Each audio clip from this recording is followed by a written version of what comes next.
आज हमारी बेल की एंट्री बेल की जो एप्लीकेशन थी उसमें एंट्री बेल हमारी अलाउ कर दी है, subject to the term condition. जो भी एमएम साहब के पास जो फॉर्मेलिटीज़ हैं वो हम आज पूरी कर लेंगे।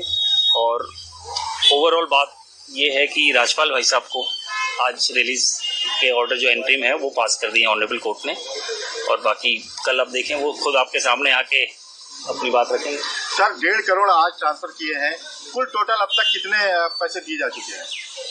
अगर कुल टोटल की बात करें तो 1.5 करोड़ रुपए आज उनको ट्रांसफर किए गए हैं ऑपोजिट पार्टी को। 75 लाख की ऑलरेडी डीडी हाई कोर्ट में जमा है, उसके पहले 1 करोड़ 90 लाख रुपए दे चुके हैं। तो लगभग जो 5 करोड़ की जो इनिशियली अमाउंट लिया गया था, फंड्स जो ट्रांसफर किए थे उन्होंने और दी इस मूवी के अंदर जो इन्वेस्टमेंट पार्ट आया था वो अमाउंट तो ऑलमोस्ट इतना उसमें से जा चुका है।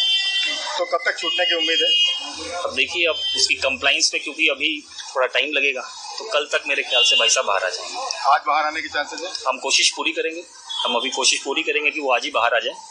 उसके बाद एक बार कंप्लाइंस कर लेते हैं, उसके बाद देखते हैं। 18 तारीख की डेट में क्या उनको फिर कोई अमाउंट लेके आना है कोर्ट में? अभी कोर्ट में कुछ अमाउंट वगैरह के बारे में बात हमने नहीं की है।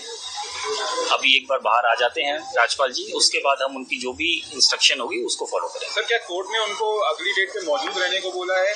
हाँ जी, कोर्ट ने कहा है कि आइदर वो थ्रू वीसी, अगर वो अपने काम में बिजी हैं तो वीसी से रह सकते हैं, अदरवाइज वो फिजिकली कोर्ट में मौजूद रहें, ताकि कोर्ट नहीं जा रही है कि अब तक जो हुआ है कि स्टेटमेंट और कमिटमेंट्स या जो भी इंस्ट्रक्शन है वो डायरेक्टली कोर्ट जा रही है कि कम से कम 2 या 3 बातें जो बाहर में अलग अलग तरीके की बातें जा रही हैं वो न जाके सीधे पिटिशनर क्या कहना चाह रहा है, राजपाल जी क्या कहना चाह रहे हैं।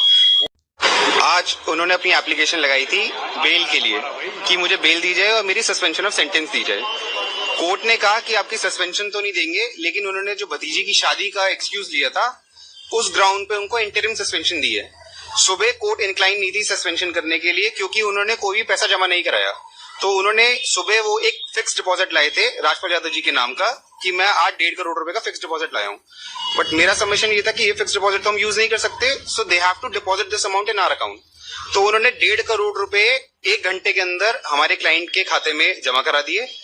कोर्ट को मैंने कंफर्मेशन दे दिया क्लाइंट के इंस्ट्रक्शंस पे कि 1.5 करोड़ रुपए खाते में जमा हो गए हैं, और पैसे के जमा होते ही कोर्ट ने, क्योंकि उन्होंने अंडरटेकिंग का कंप्लायंस कर दिया, उनको इंटरिम सस्पेंशन दे दिया 18 मार्च तक के लिए कि 18 मार्च तक तो आपको जेल नहीं भेजेंगे, और 18 मार्च को उनको फिजिकली प्रेजेंट होने को कहा है या वीसी से भी प्रेजेंट हो सकते हैं, क्योंकि आगे की अंडरटेकिंग्स उन्होंने बोला काउंसिल नहीं, वो खुद देंगे। अब नेक्स्ट 18 मार्च को पता लगेगा कि वो आगे का प्लान कैसे ला रहे हैं और कितना पैसा दे रहे हैं। कुछ शर्तें भी लगाई हैं? उन पे शर्तें लगाई है कि उनका पासपोर्ट डिपॉजिट रहेगा, 1 लाख रुपए का बेल बॉन्ड उनको देना है। अपार्ट फ्रॉम दैट आज वो 25 लाख रुपए का एक डीडी भी लाए थे रजिस्ट्रार जनरल साहब के नाम का, तो उनको वो रजिस्ट्रार जनरल के नाम का डीडी भी डिपॉजिट करना है 25 लाख रुपए।